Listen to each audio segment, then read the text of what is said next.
só uma coisa agora, vamos tentar. Eu só fiz várias coisas assim, desculpa se foi meio confuso, mas é para pegar um pouco daqui e dali, até porque algumas coisas foram vistas em cursos anteriores. Vamos botar agora as coisas mais. Então vamos falar o seguinte: vamos adotar 3 dimensões, espaços temporais, espinhores de Majorana. Álgebra de Clifford nós já sabemos qual é, sabemos que podemos ter uma representação. Não vamos nem falar muito em representação, vamos falar genericamente. Então, suponhamos que eu tenho um espinor epsilon, que é um espinor de Majorana. Então, ele satisfaz a essa condição. A definição do espinor conjugado de carga em espaço tipo Minkowski é essa aqui. Nós já vimos que no final do dia dá isso aqui para a gente. Geral, independente da representação. Eu vou fazer tudo independente da representação. Se precisar dizer isso é válido nessa representação, eu especifico. Senão, é geral.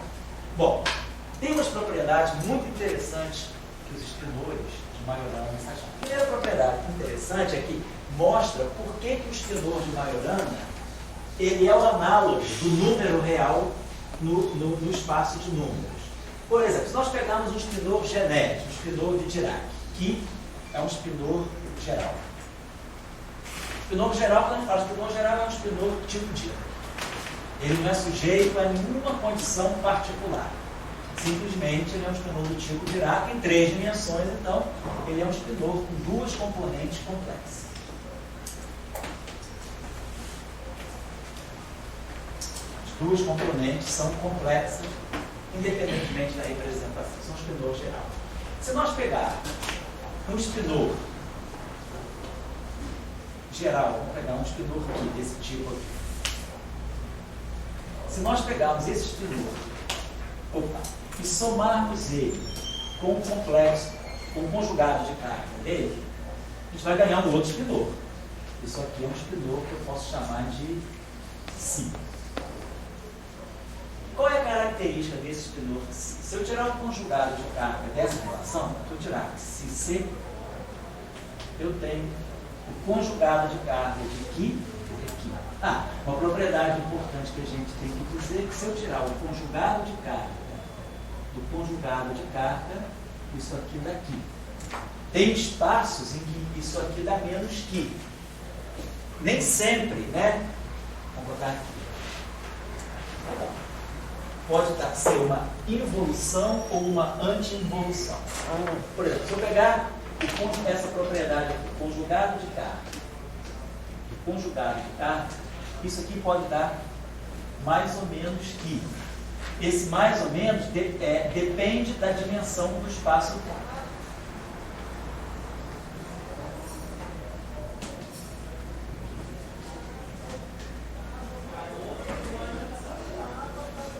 Para espaços-tempo, como nós estudamos ainda agora no tipo 2, 3 e 4, módulo 8, se eu fizer 2 conjugações de cargas sucessivas, eu recupero o espinor original. Mas em outros espaços pode dar menos. Por exemplo, no espaço euclidiano, conjugar de carga 2 vezes inverte o espinor. Então é uma anti-involução. Então, essa propriedade, quando eu conjugo de carga 2, vocês podem mostrar isso em 3 dimensões, né? Só vou fazer, só vou encaminhar. Se vocês quiserem pegar o conjugado de carga do conjugado de carga. O que é isso aqui? Isso aqui é C barrado transposto.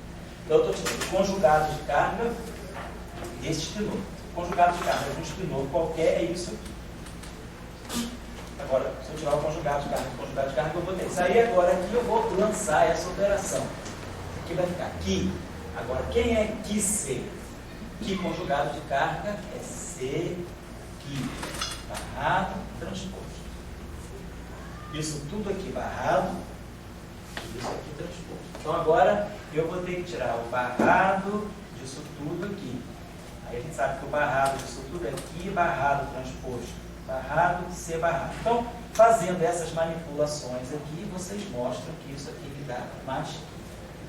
Então, em 3 dimensões, conjugado do conjugado de carga reproduz o espinor original. Estou falando isso que não é trivial, porque tem espaço que não reproduz, pode dar menos ele.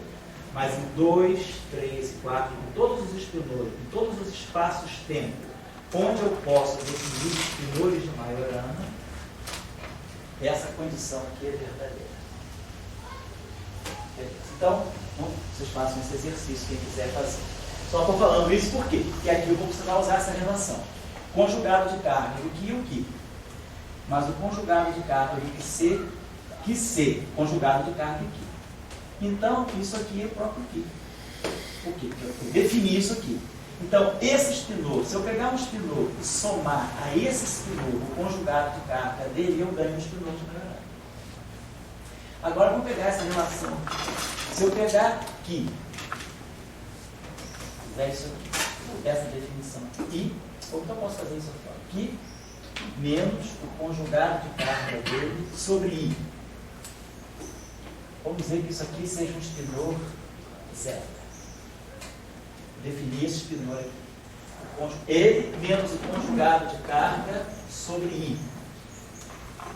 É um outro espinor que eu estou definindo. Vamos tirar o conjugado de carga dele. Zeta-C. Zeta-C, quando eu faço o conjugado de carga disso tudo, lembre-se que o conjugado de carga, ele pressupõe isso. C, o espinor barrado transposto. Essa operação de barrado, ela é Dagger gama zero. Então, eu tenho uma operação de complexo conjugado aqui. Então, quando a gente pega, se eu pegar, por exemplo, a coisa simples assim, se eu pegar um número alfa, multiplicar por um espinor psi, e tirar o conjugado de carga disso tudo, isso aqui é alfa estar psi c. Ou seja, a operação de conjugado de carga é aquilo que a gente chama em álgebra linear de uma operação antilinear. Ela não reproduz o alfa, ela bota um alfa estar. Por quê? Porque a operação de conjugado de carga, ela pressupõe isso. Eu vou pegar esse espinor aqui, multiplicando um espinor por um número, por um escalar, barra transposto. Então isso aqui é C, alfa, psi, daga, gama zero. Isso é o barrado. E tudo isso transposto. Então, isso aqui, quando eu pegar esse alfa, vai pegar um alfa estar que sai. Tudo é matriz, sai. E ela vai ficar C, vai ficar C, psi barrado, transposto. Então, psi C. Então, a operação de conjugação de carga, ela tira o complexo conjugado dos números que estão multiplicando eventualmente o espinor, por causa do barrado que tem aí dentro, sabe isso? Então, quando eu tirar o complexo conjugado, o conjugado de carga desse espinor que eu defini, o 1 sobre I vai ficar menos I no denominador, por causa do I. Sofre a conjugação complexa. O que vira que C, e o que CC vira aqui. Então, esse menos, isso aqui. Então, isso aqui é que menos que C sobre I. Que é igual a zero. Então, esse espinor também é Majorana. Então, a partir de um espinor de Majorana, então eu fico esse objeto aqui, que mais que C, é igual a C, é Majorana. E que, posso até botar assim, menos I, porque 1 sobre I é I, que menos que C, é outro Majorana, ou zero. Então, isso aqui é Majorana, isso aqui é Majorana. Então, o que eu posso fazer? Se eu pegar lá, se eu dividir esse espinor por 2, isso aqui, então, eu podia fazer tudo assim, dividir tudo por 2. Esse objeto é Majorana, e esse objeto é só reconstruir. Então, se eu pegar essa definição, divide por 2 não muda nada, porque não sofre conjugação complexa. Então, que mais que C sobre 2 é Majorana, e que menos que C sobre 2I é Majorana. Eu estou colocando isso aqui para poder somar e subtrair essas duas relações. Então, isso aqui é Majorana, e isso aqui é Majorana. Então, se eu agora multiplico, se eu pegar essa combinação, Xi mais I, certo? Eu vou multiplicar isso aqui por I. Então, vai ficar aqui mais que C sobre 2, mais que menos que C sobre 2. Esses caras aqui acertam. Então, o que a gente mostrou no final do dia? A gente mostrou que todo espinor de Dirac pode ser escrito como um espinor de Majorana mais I vezes outro espinor de Majorana. A gente está mostrando isso, que Dirac é Majorana 1 mais I Majorana 2. Ou seja, o espinor de Dirac faz o papel do número complexo, os espinores de Majorana fazem o papel da parte real e da parte puramente imaginária desse número complexo. Então, o espinor de Majorana, no espaço espinorial, ele faz o papel dos números reais. E o espinor de Dirac faz o papel de um número complexo. Fala dessa relação. Todo espinor de Dirac pode ser escrito como sendo uma combinação complexa de dois espinores de Majorana. Isso eu queria chamar a atenção para vocês. Então, isso é o espinor de Dirac. Então, os espinores realmente fundamentais são os espinores de Majorana. Se um espaço admite espinores de Majorana, eles são realmente fundamentais, porque a partir de espinores de Majorana eu construo qualquer espinor de Dirac. Claro, também pegando dois espinores, um espinor de Dirac, a partir de um espinor de Dirac, eu posso construir dois espinores de Majorana independentes. É só pegar, é como se fosse Z mais Z estar sobre 2 e Z menos Z estar sobre 2i. É a mesma historinha dos números complexos, né? Eu pego Z mais Z estar sobre 2, aí eu tenho a parte real de Z. Então, X, né? Eu pego Z menos Z estar sobre 2i. Então, a parte imaginária de Z. Então, Z é igual a X mais Y. Então, é isso que está acontecendo no espaço espinorial com os espinores de Majorana e Dirac. Então tá. Então, agora uma relação importante. Outra relação importante é a seguinte, que a gente vai precisar usar. Fácil de derivar também. Isso aqui é geral, não é espinor de Majorana não. Isso aqui é o conjugado de carga de um espinor. Vamos fazer o seguinte, vamos tirar o transposto dessa relação.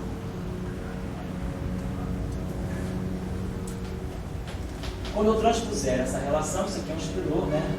Então, o transposto troca a ordem, e esse cara vem na frente, transposto duas vezes, então vai ficar um psi barrado. E esse cara vem para cá transposto. Tirei o transposto dessa relação. Só que o C transposto é menos C, a matriz de conjugação de carga, em 3 dimensões, ela é antissimétrica. Daí, posso fazer a seguinte coisa aqui, se C transposto C menos 1 é igual a menos psi barrado. Então, depois vamos pegar essa relação desse modo. Psi barrado, posso escrever desse modo. É menos psi conjugado de carga transposto. C é menos 1. É uma relação que vai ser útil para a gente. O negócio está tipo assim, do ritmo. A luta que é calvície, é igual a Bagdá hoje.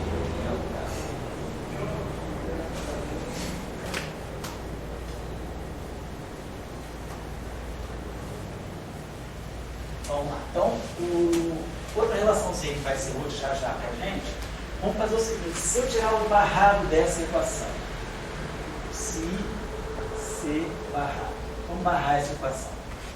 Então, claro, se C barrado é. O que significa que se C barrado? Significa que eu estou fazendo isso. Se C dagger gama zero. Então, vamos ver quem é psi C. C, psi, barrado, transposto. Só psi C. Dagger gama zero. Então, vamos lá. C. Psi barrado é psi dagger gama zero. Só que está transposto, então vai ficar aqui gama zero transposto. Aí aqui eu tenho, né? Esse aqui, psi barrado, psi dagger gama zero. Transposto. Então isso aqui é gama zero transposto. Psi dagger transposto, é psi estar. Então, só estou substituindo aqui psi barrado transposto, é gama zero transposto, psi estar. Isso tudo aqui dagger. Isso aqui gama zero. Agora o dagger troca a ordem. Só que o dagger do complexo conjugado, no final do dia, só para transposição. Gama zero DAG, a matriz gama zero é sempre hermitiana, então sobra só o gama zero transposto. Né? Claro, estou dizendo isso aqui, gama zero transposto DAG é a mesma coisa que gama zero DAG transposto. As duas operações comutam. E aí gama zero DAG é gama zero. E C DAG é C menos 1, que é a matriz C unitária. E a gente tem um gama zero aqui só. E aí aqui eu posso fazer o seguinte, boto C é menos 1, C. Então isso aqui vai ficar C transposto, C menos 1. Agora, C gama zero transposto C menos 1 é menos gama zero. Menos gama zero. Então esse aqui ficou aqui, e esse C gama zero transposto C menos 1 deu menos gama zero. E esse gama zero continua quietinho. Mas aí esse gama zero com esse gama zero dá identidade. Então essa relação vai ser útil para a gente guardar essa relação. Se C barrado é menos C transposto. C é menos 1. Então essa relação já vai ser útil, é geral, independente de espinor de Majorana. Claro, se o espinor for de Majorana é só colocar aqui, se C, C. Então, para um espinor de Majorana, vale isso aqui. C barrado é igual a menos C transposto. C é menos 1. Agora, se o espinor não é de Majorana, isso não vai. Beleza. Então, isso aqui vai dar para a gente a primeira relação. Suponhamos que a gente tenha essa relação aqui. Vamos supor que eu pegue dois espinores de Majorana. Então, vamos supor o seguinte: epsilon e psi são dois espinores de Majorana.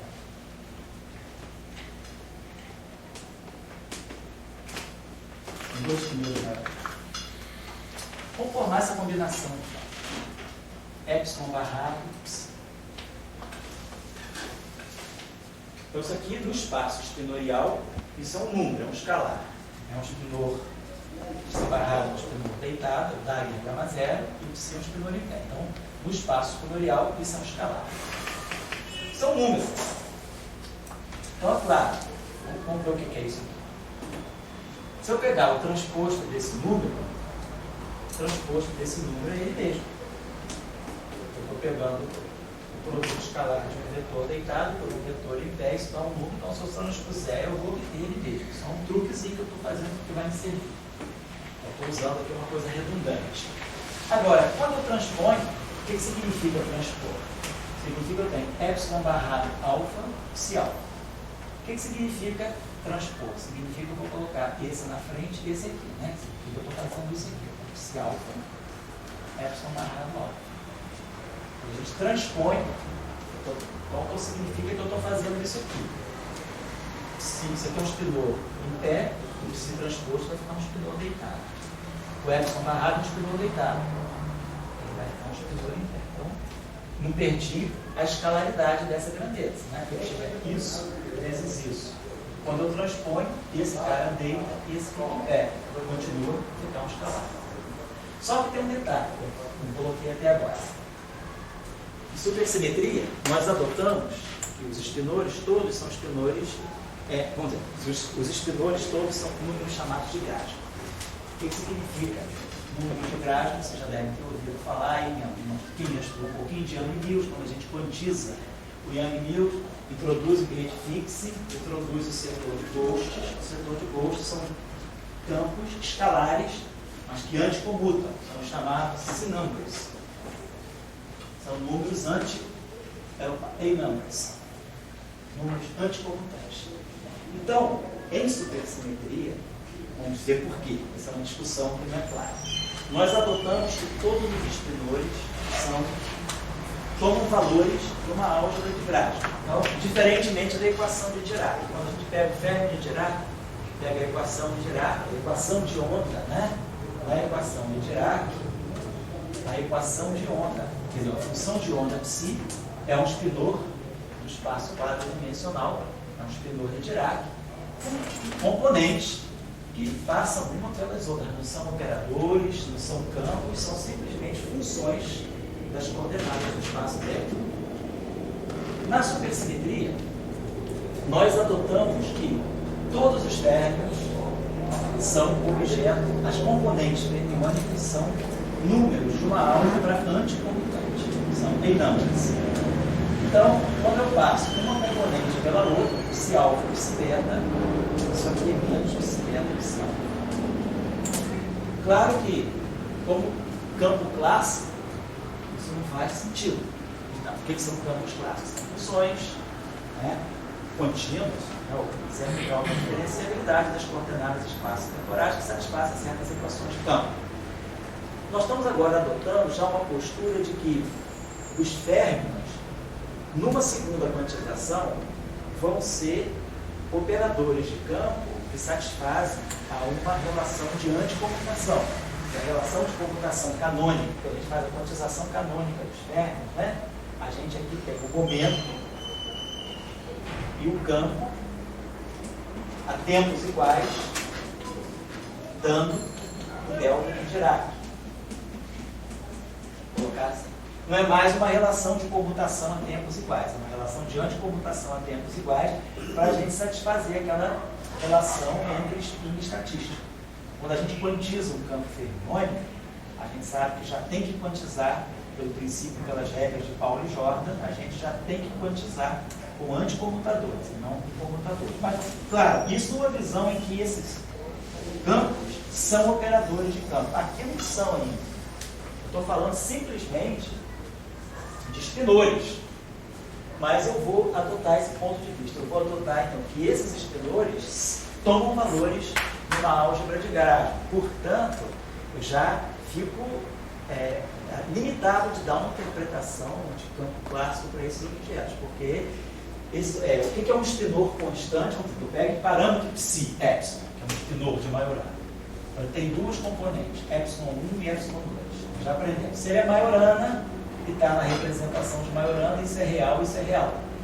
Então, epsilon 1, que é uma componente vezes epsilon 2, é menos epsilon 2, epsilon 1. Epsilon 1 vezes epsilon 1 é menos epsilon 1 vezes epsilon 1. Então, epsilon 1 ao quadrado é zero. Epsilon 2 ao quadrado é zero. O quadrado de uma grandeza gradualiana é zero, por causa da relação de anticomutação. Então, a gente está trabalhando com esse tipo de número. Nós vamos adotar essa álgebra para descrever a experiência desse número. Então, é a introdução de uma nova álgebra. Nós não estamos mais adotando álgebra de números que comutam, mas álgebra de números que anticomutam. Pensando que, numa segunda quantização, a gente automaticamente vai transformar o que for operador de campo, o que for campo fermiônico, naturalmente vai anticomutar. Na supersimetria, os campos bosônicos continuam sendo comutantes. Eles não ganham caráter anticomutante. Só as grandezas fermiônicas, só os espinores. Todos os espinores passam a ter componentes com valores numa álgebra de grafo. Essa que é a ideia. Vocês poderiam perguntar, isso aí mas tem uma motivação, que vamos dizer, o parâmetro de supersimetria, se eu fizer uma transformação de supersimetria, onde o parâmetro é um espinor de Majorana constante, ele não vai ser campo nunca. Se ele não vai ser campo nunca, por que eu vou querer que ele satisfaça relações de anticomutação e não a relação de comutação? Por que ele não simplesmente são números comutantes? Já que ele não vai ser operador de campo, se ele é fermiônico, ele carrega o spin ser inteiro, mas ele não vai ser quantizado, então não precisa impor anticomutador. Aí é uma questão vamos dizer assim, de o que a gente tem em mente obter. A gente sabe o que a gente quer. Se eu tiver um conjunto, quer dizer, em matemática, né, quando a gente vai descrever um problema físico, a gente escolhe um espaço. E aí eu vou escolher, quer dizer, a grande questão é você saber que espaço matemático você vai escolher para descrever bem um problema físico. Então você pode, por exemplo, descrever um certo problema pegando um espaço que tem, vamos dizer, um certo tipo de topologia ou outro tipo de topologia para descrever um problema físico. Então a escolha do espaço, ela fica em função um pouco daquilo que você quer modelar, daquilo que você quer escrever. Com a supersimetria, por que isso vai ser conveniente? quando nós introduzimos férmions, mesmo que sejam constantes, que nunca venham a ser campos na vida deles, mas que satisfaçam a relação de anticomutação, significa, de uma certa maneira, que eu vou estar limitando o meu número de componentes que eu vou poder, de componentes que eu vou poder ter na minha descrição. Ou vamos colocar isso de uma maneira melhor. Na verdade, nós vamos querer, quando descreve uma teoria sobre pensamento, nós vamos querer ter um certo conjunto de bósons e um certo conjunto de férmions. Se nós adotamos o ponto de vista de que todos os estudos, todos os objetos fermiônicos são limitados na álgebra de Grassmann, a gente consegue sempre trabalhar, fazer uma representação do modelo com um número finito de férmions. Porque no fundo, a gente vai sempre usar o parâmetro de supersimetria como um parâmetro de expansão. Se eu estou expandindo uma certa função numa variável, com duas variáveis, nesse caso, ε1 e ε2, tem duas coordenadas. Se eu vou expandir essa função, uma série de potências dessas coordenadas, então, claro, o primeiro tempo vai ser uma constante. Depois, eu posso ter um número vezes a primeira coordenada, um coeficiente vezes a segunda coordenada. Então, expansão Taylor. Depois eu estou somando, eu posso ter essa primeira coordenada ao quadrado, a segunda coordenada ao quadrado, depois o produto da primeira pela segunda, e assim vai. Eu vou somar em todas as, fazer uma expansão em todas as potências de Epsilon. Se agora esses objetos são fermiônicos, tem essa característica de uma álgebra de Grassmann, esse termo da expansão é zero. Esse termo da expansão é zero, que já é o quadrado de uma variável de Grassmann. Esse termo não. Ele não é zero, porque ε1 é menos ε2 é para por aqui. Qualquer potência superior é zero. Então, essa função aqui, uma função que pode ser expandida em série de potências de uma coordenada grassmanniana, ela acaba sendo uma função muito finita. Quer dizer, esse polinômio que poderia, se essas variáveis fossem x e y, seria todas as outras, uma soma em potências infinitas de x e y, nessas coordenadas, eles têm um número limitado. E vocês lembram bem, quem estudou um pouquinho de Faddeev-Popov, lembra que quando a gente tem o determinante, né, se vocês lembrarem bem, quando a gente faz uma integral gaussiana numa coordenada que é anticomutante, né, que a gente tem aqui algo desse tipo, C dado uma matriz em C, quando a gente faz a integral gaussiana, em vez de obter 1 sobre raiz, 1 sobre determinante de M, aqui, a gente obtém o determinante de M. Obtém isso direto. E a gente obtém isso aqui direto, por quê? Porque a gente tem essa variável aqui sendo grassmanniana, o fato desses objetos aqui serem anticomutantes, essa exponencial para logo. Todo mundo sabe, quando a gente fez lá um pouquinho de Faddeev-Popov, se a gente pegar, se esse objeto aqui é anticomutante, bota aqui um N, e esse objeto aqui é anticomutante, quando eu expandir isso aqui é 1 mais C1N C2 mais C1N C2, C1N C2 sobre 2, e assim vai. Só que C1 ao quadrado já é zero, C2 ao quadrado é zero. Então, quando tem variável grassmanniana, um exponencial, ela para logo. E é isso aqui que faz com que essa integral gaussiana dê o determinante de M. E esse determinante de M, quer dizer, vai ser M1, M2, 2, M3, 3, M4, 4, se eu tiver 4 campos aí. Então, trabalhar com variável de Grassmann é conveniente, porque se nós pensarmos que nós vamos fazer expansões nessa variável, nós vamos ter sempre polinômios finitos, poucos termos. E isso aí vai ter consequência depois, na hora de organizar um modelo físico a partir dessa premissa, nós vamos ter um modelo físico com um número bastante limitado de campos. Se eu tivesse essas variáveis de Grassmann, esses espilhores, como sendo números comutantes, nós íamos ter teorias supersimétricas com um número infinito de campos. Então, essa que é a motivação para se introduzir variáveis de gráfico, porque a gente quer ter um espaço limitado de campos. Ter um número limitado de campos, um espaço limitado de funções. Então é um pouco essa a motivação, porque ninguém, quer dizer, a pergunta é, se eu quisesse fazer uma teoria supersimétrica com espinores que não sejam valoráveis numa álgebra de gráfico, eu posso fazer. Só que a gente vai ter modelos intratáveis, que a gente vai ter que lidar com números infinitos. Então, essa foi a sacação no início, né? Trabalhar com os espinores. E essas coisas estavam em moda, nada aconteceu disso, aconteceu à toa. Por quê? A quantização de Fadeev-Popov, o trabalho de Fadeev-Popov é de 72, que ele fez os levels, que eles lançaram a ideia da quantização, de introduzir os gols, na hora de definir o funcional, o gerador, né, das funções de Green na teoria de gate. Eles entenderam o problema do gate fixing, e aí aquele determinante que aparecia no integrando, eles conseguiram elevar aquele determinante para o expoente e introduzir numa ação que eles chamavam de ação efetiva da teoria de gate, introduzindo novos campos que eram os gols. Então, nessa época, já havia um certo apelo para a introdução de variáveis de Grasp em física. E foi a supersimetria que trouxe primeiro.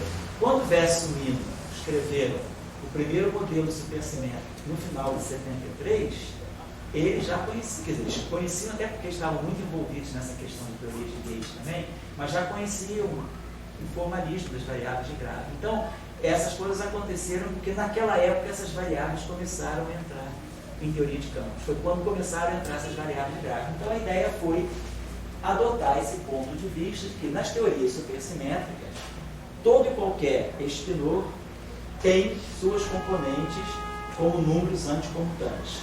E pensando que, como os campos fermiônicos que vão aparecer são campos fermiônicos, vão ter que ser quantizados por regras de anticomutação e não por regras de comutação, então faz sentido numa segunda quantização esses objetos já serem anticomutantes.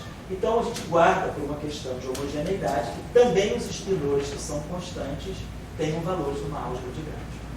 Então essa que é a, vamos dizer assim, é a lição zero da supersimetria. Todo e qualquer espinor tem componentes valoradas numa álgebra de Grasp. Ou seja, as componentes anticomutam. Se eu passar uma componente pela outra, anticomuta. Então, o que eu faço quando eu pego a transposição? Quando eu transponho, né, como a gente está vendo, só para ficar bem claro o que vai aparecer no sinal menos antes de apagar isso. Né? Então, se nós vamos pegar, a gente está pegando dois vetores. Né? Eu tenho um vetor V1, V2 e um vetor 1 por 2. Então, o que eu tenho nessa expressão aqui é um vetor. Se a gente colocar esse objeto sob a forma de vetor coluna, eu tenho um vetor V transposto, vetor. Então, se eu tirar o transposto disso, claro que isso aqui é o transposto V. Mas tirar o transposto disso, isso que está aqui é V1, 1 mais V2 e 2. Transposto. Isso aqui é a mesma coisa aqui. Eu colocar o 1, V1 mais o 2, V2. Então, isso que está aqui é a mesma coisa que eu colocar o transposto V. V transposto U é o transposto V. Mas só que, se esses números são comutantes, V transposto U é o transposto V. Mas se esses números são anticomutantes, V transposto U é menos o transposto U. Então, a operação de transposição nos espinores, ela faz com que, na verdade, eu estou trocando a ordem. Eu estou passando esse cara para frente e esse cara para trás. Então, ganho sinal menos aqui. Então, aqui eu não ganho sinal menos, por quê? Porque eu sei que isso aqui é um número. O transposto de um número é o mesmo.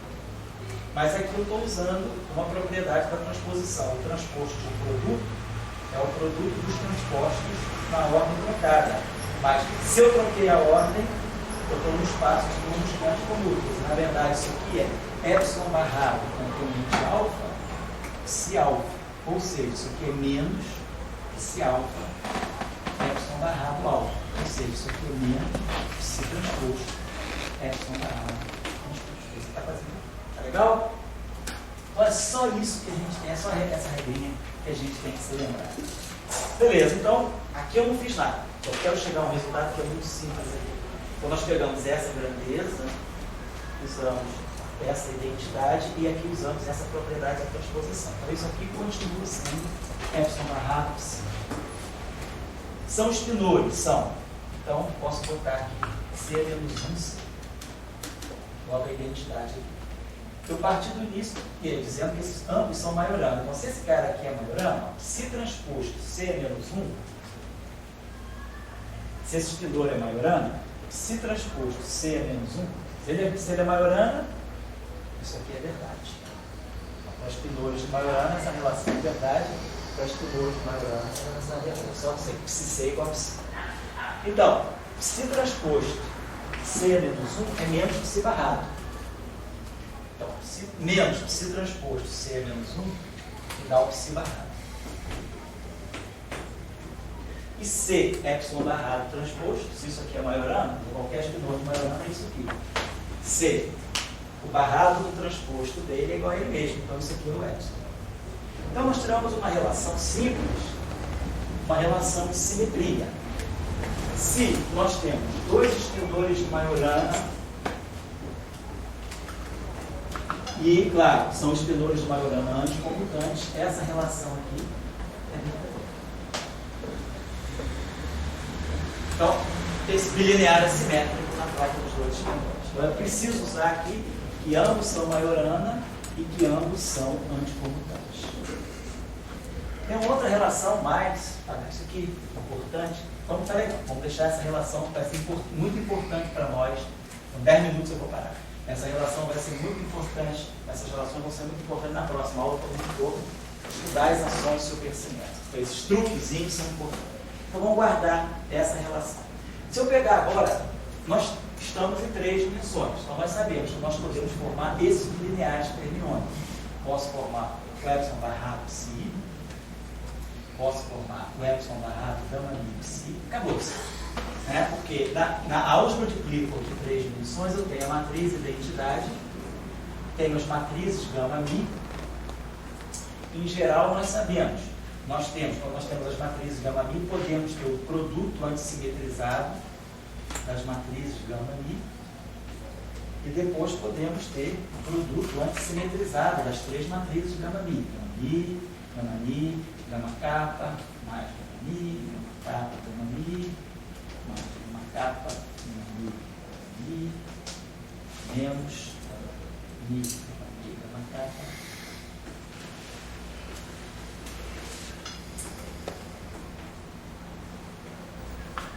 Então nós já sabemos que quando a gente define as matrizes de Pauli, na álgebra de Clifford, na matrizes gama, a gente pode pegar, como em 4 dimensões, a gente pega a identidade, aí a gente pega a matriz gama mi, aí a gente pega aquela famosa matriz sigma mi, que é o comutador das matrizes gama mi, depois eu pego o produto antissimetrizado de 3 matrizes gamas, que a gente acaba multiplicando com gama 5 e gama mi, e depois pega o produto, as 4 matrizes gama diferentes antissimetrizadas, a matriz gama 5. Então aqui eu tenho uma matriz, e 4 e 5, 5 e 6, 11, 11 com 4, 15 com 16. Então eu tenho as 16 matrizes da álgebra de Clifford.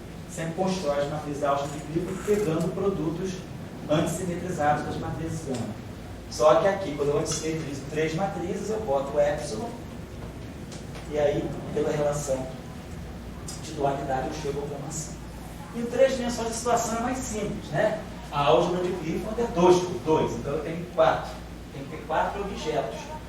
Eu já fecho aqui, porque o produto antissimetrizado, se eu pegar gama mi, menos gama mi, como isso aqui é antissimétrico, isso aqui de qualquer forma vai ter que ser epsilon de kappa. Então, em 3 dimensões acontece essa relação. As matrizes gama, elas satisfazem uma relação desse tipo aqui. E o produto antissimetrizado de 2 matrizes é de novo uma matriz gama. Então, quando eu for olhar esse objeto, ele já está contado aqui. E se eu pegar o produto antissimetrizado das 3 matrizes gama, nada mais vai ser do que epsilon mini kappa vezes a identidade. Por isso já está contado aqui. Então, em 3 dimensões, a álgebra de Clifford se fecha só com isso. Eu tenho uma matriz, mais 3 matrizes, 4 matrizes. A álgebra é 2 por 2, então a dimensão é 4, então isso aqui me fecha a álgebra de Clifford em 3 dimensões. Eu não preciso, porque eu não tenho quiralidade, não tem nada, é só gama mi e identidade. Então, os bilineares fermiônicos que nós podemos formar em transições são esse e esse calor. Só isso. Vamos ver a propriedade desse objeto. Esse objeto aqui, mesma história. Isso aqui é um espinor deitado, uma matriz, um espinor coluna. No final do dia, isso aqui vezes isso é um vetor coluna, então isso aqui vezes isso, um vetor livre, o vetor coluna dá um escalar. No espaço espinorial, isso aqui é um escalar. No espaço-tempo, isso aqui é um quadrivetor. Então, se eu tirar um transposto disso, reproduz ele. Esse aqui é um número. O transposto de um número é ele mesmo. Agora aqui a gente vai usar as propriedades da transposição. Eu vou jogar esse espinor para cá e esse para cá. Portanto, eu vou passar um espinor pelo outro. Então, vai ter um menos C transposto, gama mi transposto, epsilon barra transposto. Então, vamos lá. Já enchei isso aqui de matriz C. Então, menos se transposto C menos 1, como isso aqui é um espinor de Majorana, isso aqui é o próprio psi barrado. C gama mi transposto C menos 1 é menos gama mi. E C epsilon barrado transposto é o próprio epsilon. Então a gente mostra essa relação. Mostra agora uma relação de antissimetria. Se a gente tiver essa grandeza aqui, para dois espinores de Majorana de natureza anticomutativa, essa grandeza aqui, ela é antissimétrica se eu trocar a ordem dos espinores. Sai aquele igual a menos isso. Então, obviamente, se eu tiver um espinor de Majorana único nessa relação, epsilon barrado, gama mi epsilon é identicamente zero. E psi barrado, gama mi psi é identicamente zero. Então, para espinores de Majorana, essa grandeza aqui é identicamente. Para um único espinor de Majorana, essa grandeza é identicamente nula. Se tiver dois espinores de Majorana, essa grandeza satisfaz essa relação de simetria. Certo? Isso aí vai ter consequência na hora de construir os modelos supersimétricos. Isso aí vai trazer bastante simplificação. Deixa eu apagar aqui e colocar só então, esse resultado aqui é importante para nós. E esse resultado aqui também é importante para nós. Então, com isso, 5 minutinhos, a gente já dá como motivar só a introdução da supersimetria. Com isso, a gente está pronto para tentar ver se a gente pode construir um modelo supersimétrico. A nossa ideia vai ser, então, vamos adotar esse epsilon, que é um espinor de Majorana, constante, como sendo o parâmetro que gera as transformações de supersimetria. Parâmetro constante. O parâmetro, claro, espinorial de Majorana,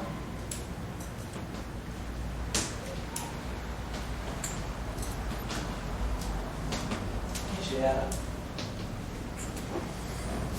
as transformações de supersimetria.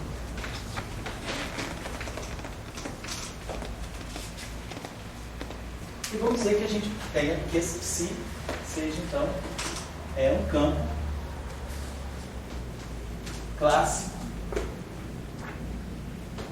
Esse clássico aqui está entre aspas, porque o campo clássico, anticomutante, então já não é clássico, já não é tão clássico assim, semiclássico, vamos dizer.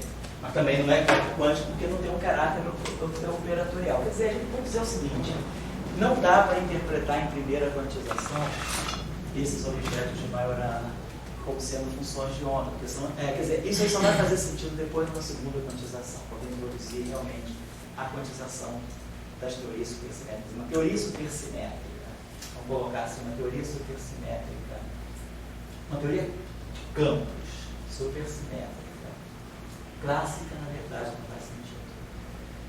Porque esses campos são objetos clássicos anticomputados, nós não temos como associar, porque é um campo clássico que é anticomputado. Não dá para interpretar como função de onda. Então a gente está preparando um modelo clássico para ser quantizado. Em segunda quantização, beleza, esse campo anticomuta, nós temos o campo clássico espinorial. A gente pode pensar o seguinte: quando eu componho um dois vértices dessa forma, nós estamos diante de um escalar de Lorentz. Esse escalar de Lorentz aqui é real ou é complexo? Vamos ver, vou tirar o complexo conjugado desse número.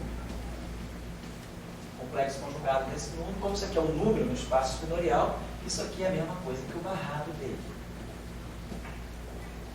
Porque aqui o complexo conjugado é, na verdade, se isso aqui é um número, isso aqui, o transposto dele é ele mesmo. Então eu poderia dizer isso aqui. Isso aqui é igual a isso aqui. Porque eu não tenho transposição envolvida porque eu estou falando de número. Mas, como isso aqui é um número, isso aqui é a mesma coisa que eu botar gama zero e gama zero aqui. Se gama zero passa por esse número, isso aqui é um número, gama zero ao quadrado é 1. Mas isso aqui justamente é o epsilon barrado, o psi barrado. Então, tirar o complexo conjugado desse bilinear é a mesma coisa que tirar o barrado dele.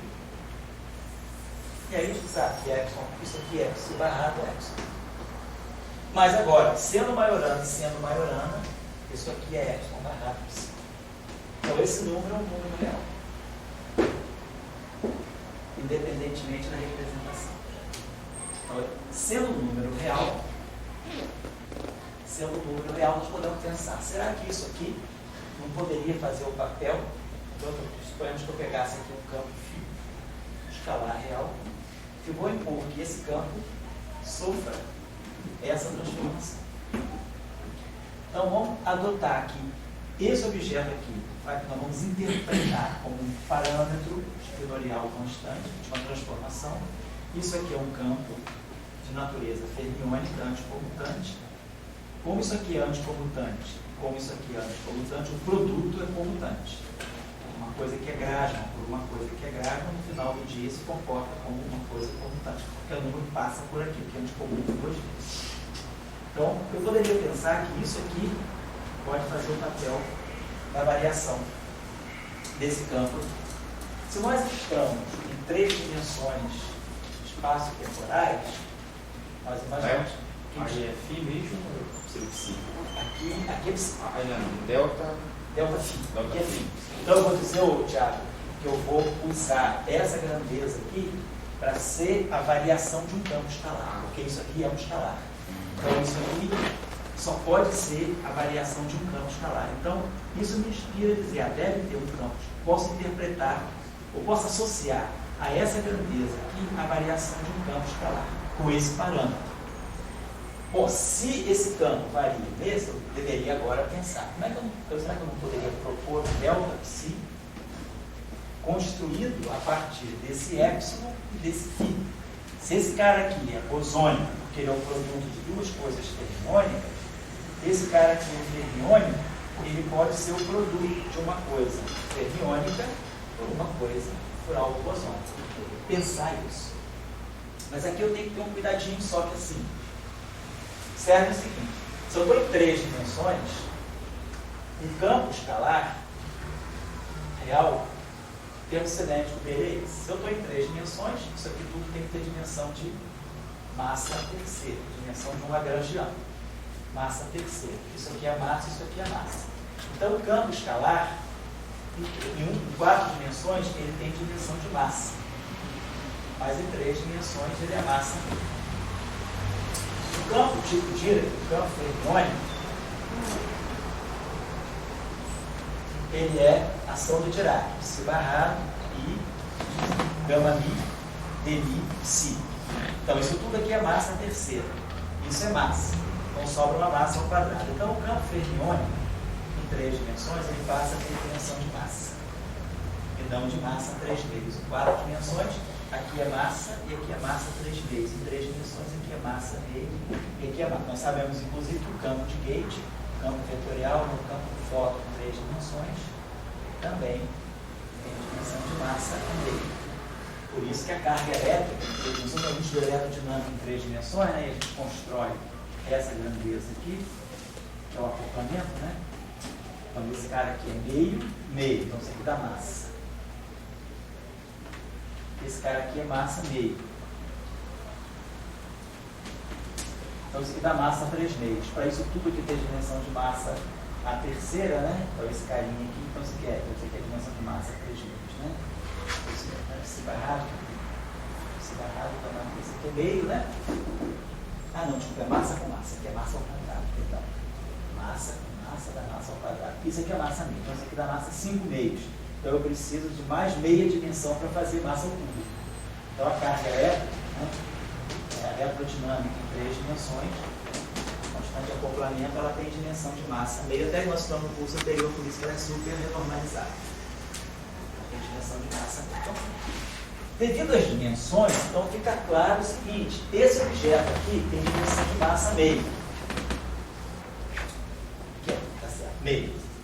Esse cara aqui tem dimensão de, esse aqui é o massa. Então esse cara aqui tem que ter dimensão de massa menos meio.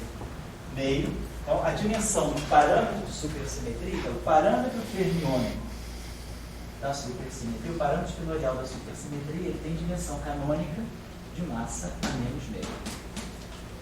Tá? Porque aí fica a massa 1 do espinor, com a massa a menos meio desse, dá uma massa meio, que é a massa do campo bosônico. Então, aqui a gente tem um problema de dimensão, porque esse cara aqui é 1. Esse cara aqui, esse cara tem dimensão 1. Esse epsilon aqui tem dimensão menos meio. E esse φ tem dimensão meio. Então, desse lado está dando dimensão 0. Desse lado está dando dimensão. Estou mostrando para vocês, vamos dizer, a cozinha mesmo do modelo. Tá? É isso que a gente faz. É tão baixo nível quanto isso. É contar a dimensão, análise dimensional, que é tão importante no ensino médio, é tão importante aqui na supersimetria também. Então, aqui a dimensão não está batendo. Então, vamos lá, na base do chutômetro. O que eu posso fazer para jogar do lado direito uma dimensão 1? Beleza, uma dimensão 1, todo mundo sabe, derivada, momento. Esse campo é um campo escalar, licença aqui. Por que eu não faço isso, né? Jogo aqui uma derivada φ. Então, beleza, acertei a dimensão. Menos meio, 1, meio. Meio, 1 meio, 1. Agora eu quebrei esse vermelho de Lorentz. Eu tenho um missalzinho aqui. Mas se eu não tenho um espinor aqui, todo espinor sofre a ação de uma matriz gama. Eu poderia pensar da seguinte maneira: nada me impede de fazer a seguinte coisa aqui, só repetir. Então, de uma certa maneira, eu posso fazer isso. Botei um parâmetro numérico aqui, fechei o índice I, beleza, então o lado direito é um escalar de Lorentz. É um espinor. O espinor, deixa eu reescrever simplesmente. Tudo me indica que um bom chute seria fazer isso aqui, ó. Gama mi, eu posso até colocar assim, ó. De mi φ, gama mi, epsilon. Então o lado esquerdo é um férmio, o lado direito é um férmio. Essa matriz aqui é gama, alfa, beta, epsilon, beta. Isso aqui é delta oficial. Fecha isso aqui, fecha a dimensão.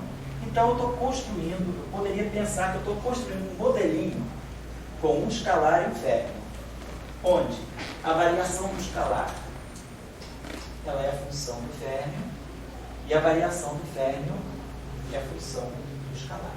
Não importa a derivada, mas é a função do campo escalar.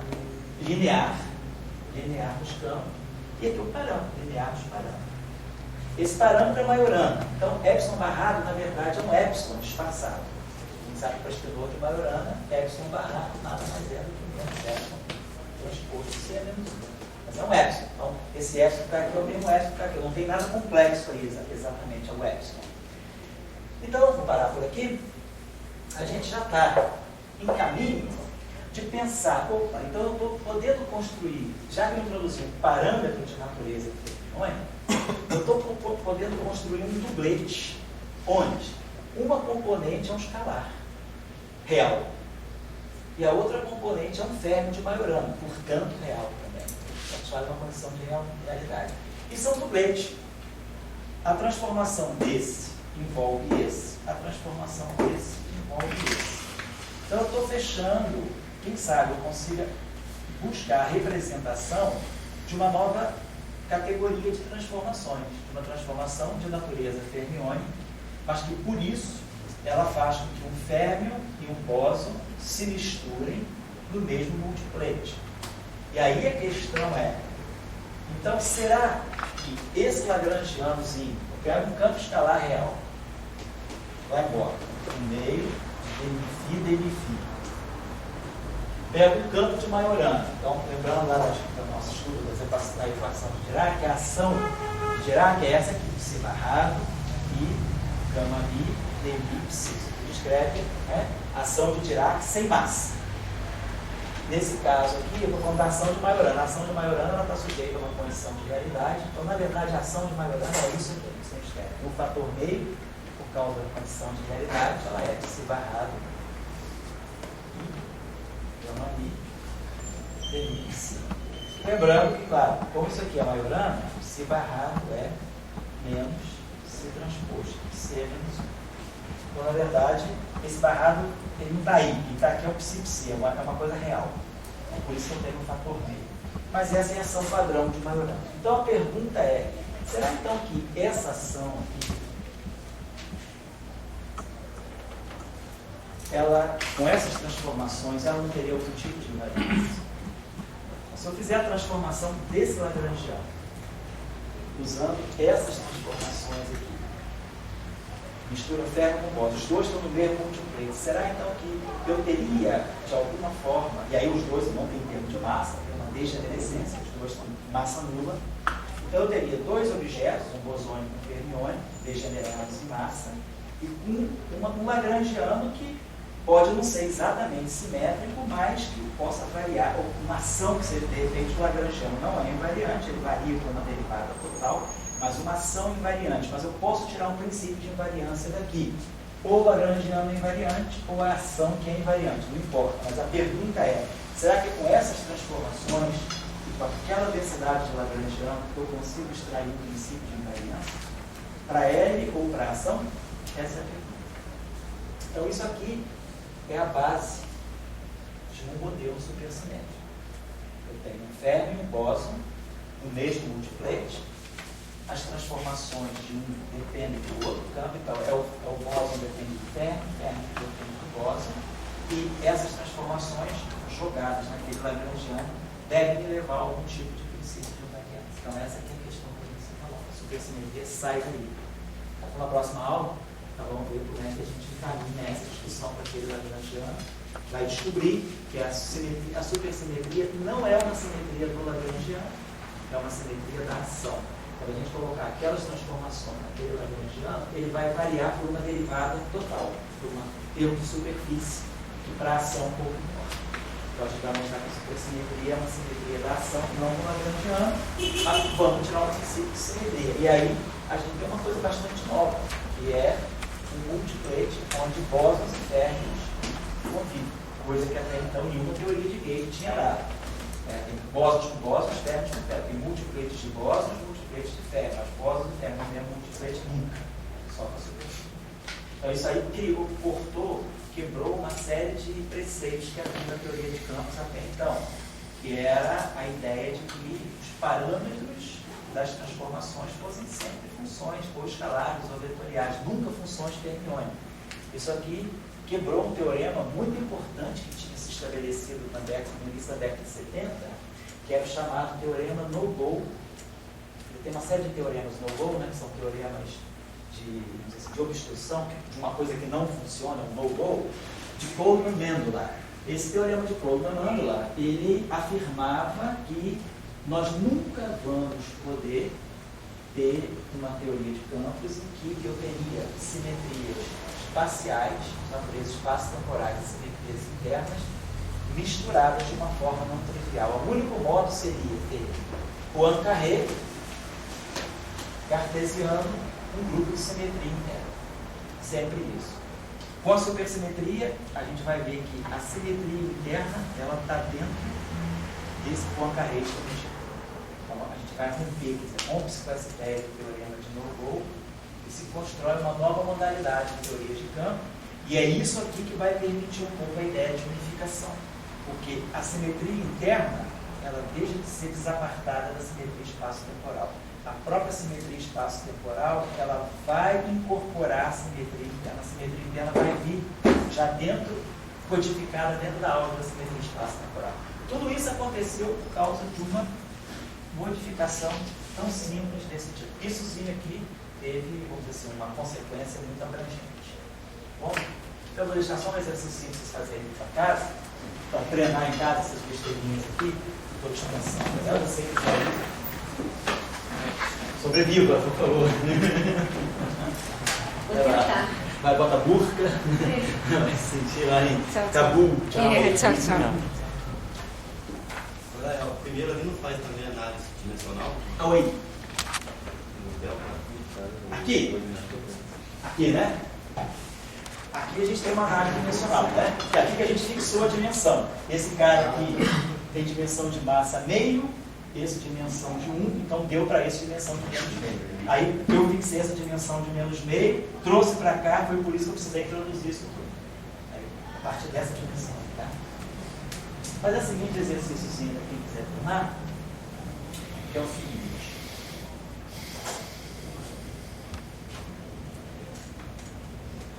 Ninguém que mora na Tijuca, não. Não é só mais 5 minutos.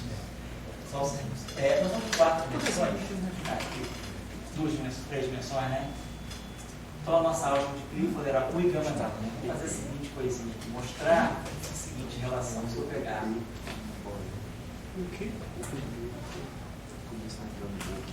Suponhamos que eu tenha 2 espinhos. Vamos dizer que eu tenha vamos dizer que sim.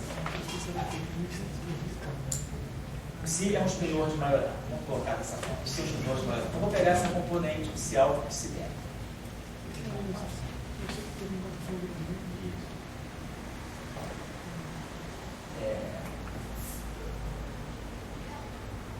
Se nós estamos nesse espaço, só encaminhar a discussão. A discussão é assim, nós estamos nesse espaço. Deixa eu pegar isso aqui. Nós estamos no espaço 4 de 2, espaço espinorial. Espaço de 3 dimensões, espaço espinorial de dimensão 2, complexo, né? Então nós temos um espaço, a base da álgebra euclídea, que é a matriz 1 e a matriz gama I. Vou colocar dessa forma. Então, vamos dizer, eu poderia pegar uma matriz qualquer M, vamos dizer, expandir nessa base aqui. Vamos chamar, deixa eu apagar isso. Vamos chamar essa base aqui de matriz gama A. Essa base, então, aqui tem 4 elementos, né? Vou botar a identidade, gama 0, gama 1, gama 2. Essas 4 matrizes de base aqui. Vamos colocar isso aí. Nós sabemos que, vamos pegar aqui as matrizes, se eu pegar as inversas dessas matrizes aqui, vamos pegar esse conjunto aqui, gama menos 1, as matrizes inversas dessas aqui. Vamos definir isso aqui. Vamos dizer que eu pego esse conjunto aqui, gama A, que vai ser o conjunto das matrizes inversas. A inversa da identidade é a identidade. A inversa da matriz gama 0 é a própria matriz gama 0. Então, nós temos essa relação aqui, ó. Gama 0 é igual a identidade. Gama 0 embaixo, gama 0 embaixo, né? Então, quando eu subo isso aqui, o inverso do gama 0 embaixo é o gama 0 em cima. Para o gama 1, nós temos a seguinte relação. Gama 1 igual a menos 1. Então, quando eu desço o gama 1, isso aqui ganha um sinal menos fica mais. Então, o inverso do gama 1 embaixo é o gama 1 em cima. A mesma coisa vai acontecer com o gama 2. Gama 2 é menos 1. Então, quando eu desço esse pela métrica, eu ganho um sinal menos. Esse menos desaparece. Então, o inverso do gama 2 embaixo é o gama 2 em cima. Então, vamos dizer o seguinte. Esse conjunto aqui é o conjunto de 4 matrizes. E esse conjunto que eu estou colocando com índice em cima é o conjunto das inversas. É 1, gama mi. Então, eu estou querendo dizer o seguinte, que gama mi, sem soma em mi. Não estou usando aqui a convenção da soma, não. Sem soma sobre mi. Gama mi é a identidade. Então, cada mi, gama 0 é 1, né? Gama 1 é 1, gama 2 é 1. Só é menos 1 quando os dois estiverem em cima. Então, deixa eu apagar isso aqui. Se eu tenho uma matriz nesse espaço, 2 por 2 complexo, qualquer matriz M pode ser expandida nessa base. C0 vezes a identidade, mais C1 gama 1, mais C2 gama 2, mais C3 gama 3. Estou expandindo uma matriz nessa base. Posso chegar aqui agora e fazer a seguinte coisa, multiplicar essa equação aqui, essa relação aqui, para o gama B, à esquerda. Lembrando que esse conjunto aqui é o conjunto das inversas. Então, isso aqui vai dar CA, gama B,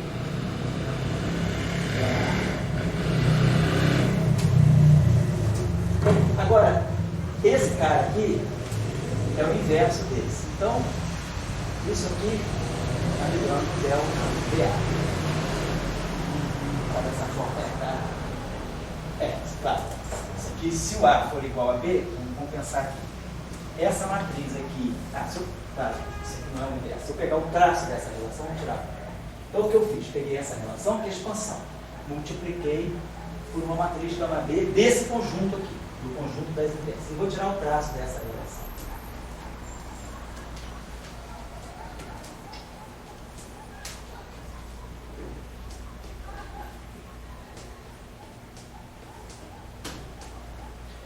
Quando eu tiro o traço, olhem só, se esse A for diferente do B, ou seja, se eu pegar uma matriz identidade, em qualquer matriz daqui, eu vou ter o traço de uma única matriz gama. O traço de uma única matriz gama é 0. Se eu pegar identidade para identidade, dá o traço da identidade, que é 2. Se eu pegar o traço de uma matriz gama mi e uma matriz gama mi, nós sabemos, pela álgebra de Cliff, que o traço de gama mi é 2 vezes, né? Sabe dessa relação aqui. Gama mi mais gama mi é 2 vezes delta mi vezes a identidade. Se eu tirar o traço disso é igual ao traço disso, o traço é simples, né? Então, 2 vezes o traço de gama mi é 2 vezes delta mi, traço da identidade. O traço da identidade é 2. Então, fica um fator 2 aqui que cancela esse 2. Então, esse traço de gama mi é 2 vezes delta mi. Então, se essas duas matrizes forem da mesma categoria, vai dar 2 vezes delta mi. Se for uma identidade, a outra gama mi, o traço dá 0. E se for 1 com 1, o traço dá 2. Então, essa relação aqui, vocês podem... É só uma questão de se convencer. Isso aqui é 2 vezes delta mi. Qualquer que seja a matriz gama B desse conjunto e a matriz gama A desse conjunto, vocês colocarem, essa relação vai sempre dar 2 vezes delta B. Sempre. É uma propriedade característica desse conjunto Mac-Gauss de Clifford 3. Então, tem uma maneira aí, a gente vai fazer uma coisa chamada rearranjamento de Firth, que é um truque muito útil para a gente simplificar expressões extratoriais que aparentemente são complicadas e às vezes muito diferentes, a gente consegue simplificar. Então, essa expressão aqui está me dando o seguinte: eu tiro que o coeficiente CA da expansão nada mais é do que o meio. É melhor botar assim, então.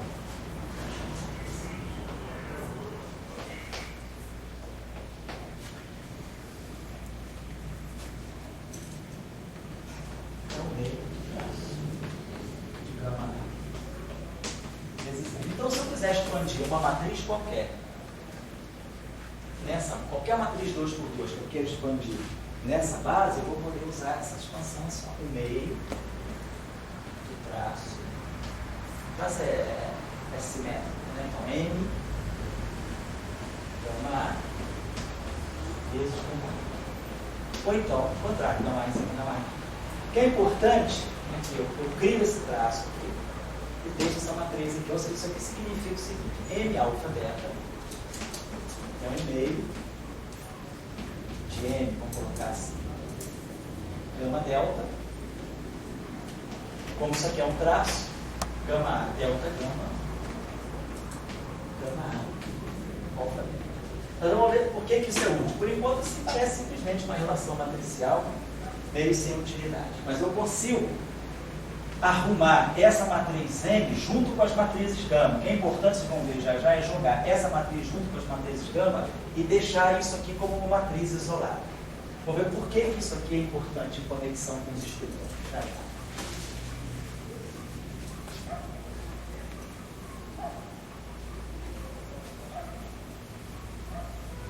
Suponhamos, e muitas vezes vai acontecer isso, nas manipulações de supersimetria, nós vamos ter um produto de duas componentes esquidoriais. Por exemplo, suponhamos que eu tivesse a seguinte situação: eu tivesse, por acaso, eu chegasse a uma expressão desse tipo, uma componente psi barrado, um objeto desse tipo assim, psi alfa e aqui um espinor que barrar. Não precisa nem espinor baiorana, não, qualquer espinor. Se eu tivesse uma expressão desse tipo, produto de uma componente espinorial por outra componente espinorial.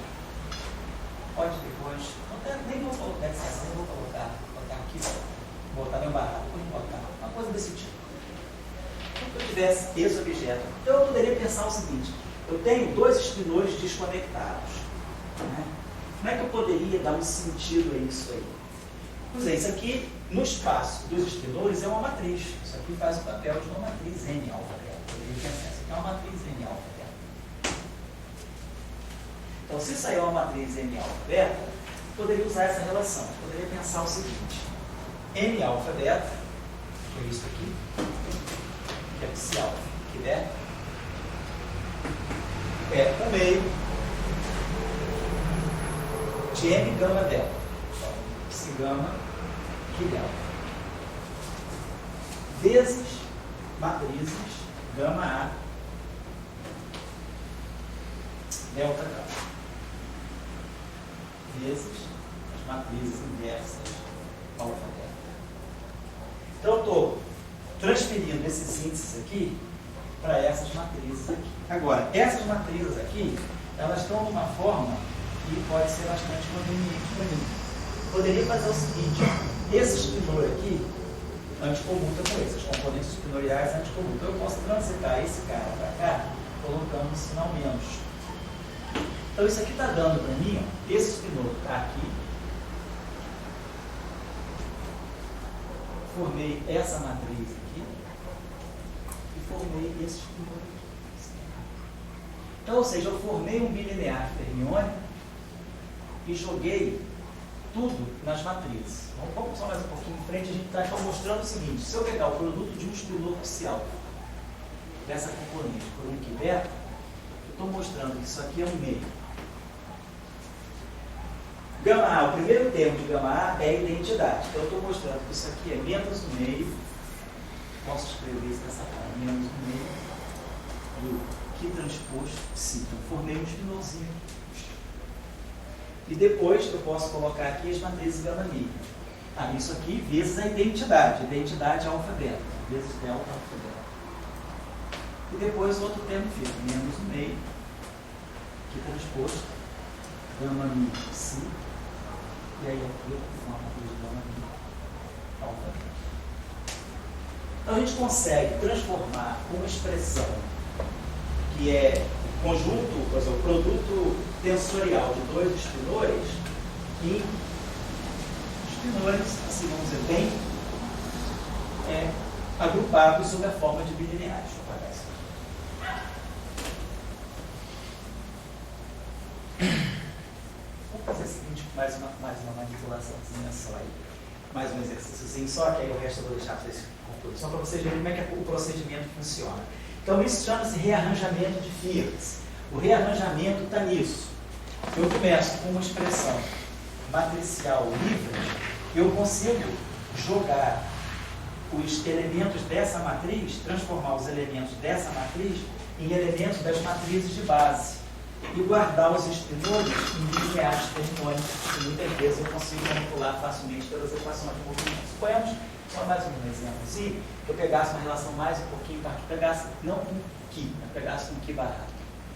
Então, que eu pegasse, por acaso aparecesse essa mistura aqui. Um espinor psi e outro espinor barrado. Então, nós acabamos vendo que ficou na frente. A gente poderia fazer o seguinte: vou definir, chamar esse objeto aqui. Isso aqui é uma matriz. Nada me impede de chamar essa matriz aqui de M beta alfa, ou de M alfa beta, né? Eu posso até fazer o seguinte, dá licença. Vamos botar esse espinor na frente, vamos chamar isso aqui então, por anticomutação. Isso aqui é isso aqui. Menos que barra beta. Estou só buscando uma forma conveniente. A gente sempre gosta de colocar o espinor barrado e depois o espinor sem barra para poder formar o bilinear. Barrado, matriz, sem barra, né? Vamos chamar esse objeto aqui, então. Esse aqui vai ser, então, o nosso objeto M alfa beta. Não sei que isso aqui seja o M alfa beta. Se isso aí é o meu M alfa beta, então a gente pode fazer o seguinte: vamos fazer aquela mesma historinha. M alfa beta é, então eu vou ter M alfa beta, que é isso aqui, menos Q barra beta. Se alfa é 1/2 do M gama delta. M alfa beta é isso aqui. Menos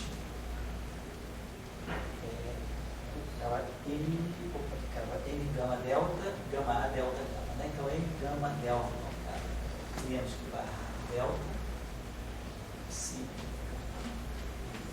Aí aqui a gente colocava os gama A's, né?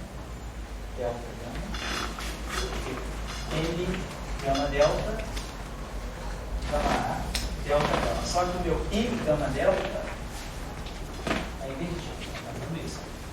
Só que é uma questão de conveniência, tem que ter um sinal menos. E aqui, gama A, beta alfa.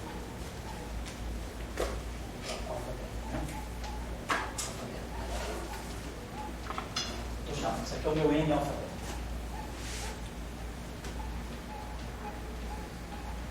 Bom, então agora a coisa está clara aqui. Isso aqui formou para mim menos 1/2 Q barrado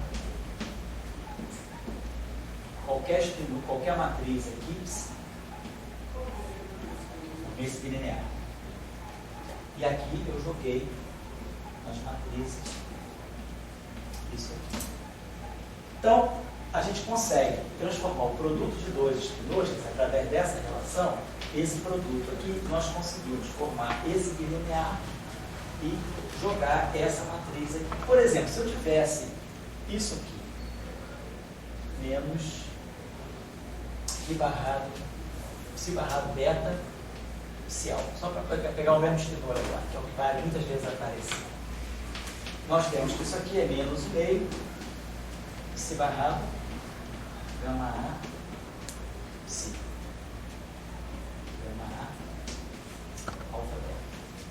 Então, se isso aqui é um espinor de Majorana, então, claro, esse gama A vai correr. É a identidade, então vamos ter o primeiro termo vai ser menos 1/2, psi barrado, psi. Aqui é a identidade, que é o alfa beta. Depois o segundo termo vai ser menos 1/2, psi barrado, gama mi, psi. Gama mi, alfa beta. Se esse espinor é Majorana, nós tínhamos mostrado que isso aqui é identicamente zero. Então, com o espinor de membrana, esse produto aqui, ele é uma coisa muito simples. Ele, na verdade, é esse bilinear, é esse condensado aqui, esse celular. A mesma matriz identidade. Quer dizer, no fundo, isso aqui é a matriz identidade vezes esse escalar. Então, essa expressão aqui, que poderia ser uma expressão meio intratável, a gente consegue reduzir e transformar na matriz identidade. Então, é isso que eu quero colocar para vocês. Então, eu vou pedir para vocês fazerem o seguinte exercício, baseado nessa ideiazinha simples, nesse truquezinho simples de rearranjamento de matrizes, usarem a seguinte coisa. Suponha que eu tivesse esse conjunto aqui, tivesse um objeto assim, um espinor psi, uma matriz, vou usar uma matriz aqui, M, vezes um espinor aqui. E aqui eu tivesse o espinor Q barrado com a matriz M e aqui o espinor psi. Então eu tenho um produto de dois bilineares fermiônicos. Esse com esse. Estão trocados. Então, vamos querer fazer, né? Casais trocados, né? Psi com Q, Q com Q. Vamos fazer o seguinte, quero botar psi com psi, Q com Q. Então vocês vão mostrar que essa expressão, usando esse truque aí que eu falei, vai ter uma constante aqui que vocês vão ajustar, uma constante K, mas vocês vão colocar isso da seguinte maneira. Vocês vão conseguir mostrar que essa expressão pode ficar assim, ó, psi barrado, gama A, psi, que multiplica Q barrado,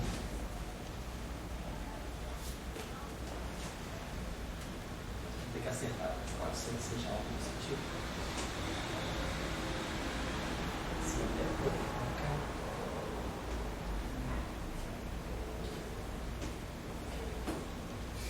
Então, por exemplo, aí vocês vão acertar essa constante aqui, né, que fator menos ou mais, e um fator 1/4, meio, etc. Mas o que é importante é que eu consiga juntar esse espinor com esse espinor e com as matrizes gama. E eu jogo esses operadores todos para cá. Mas qual é a vantagem ulterior disso? Em geral, nós estamos trabalhando com espinores de Majorana.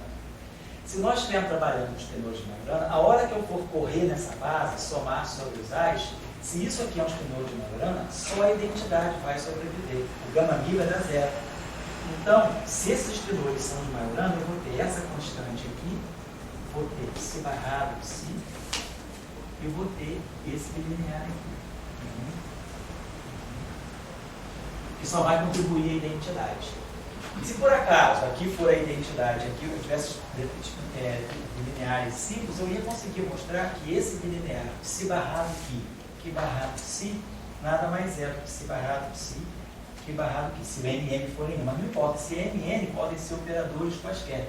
O que é importante é que com esse truque do rearranjamento, eu consigo jogar espinores da mesma família juntos. Então eu consigo jogar tudo de psi com psi, que eu consigo quebrar esses bilineares fermiônicos e recompô-los de uma forma diagonal. Isso pode ser muito útil em muitas manipulações de supersimetria. Isso chama-se rearranjamento de Firth, e isso aí basicamente está ligado simplesmente a isso, é uma expansão numa base. O único truque que a gente fez aqui foi ver produtos de componentes de espinores. Isso aqui é um produto tensorial de 2 vetores. Produto tensorial de 2 vetores é uma matriz, é um tensor. E aí eu reescrevo essa matriz usando aquela expressão da base, da recomposição de uma base, da álgebra de Clifford.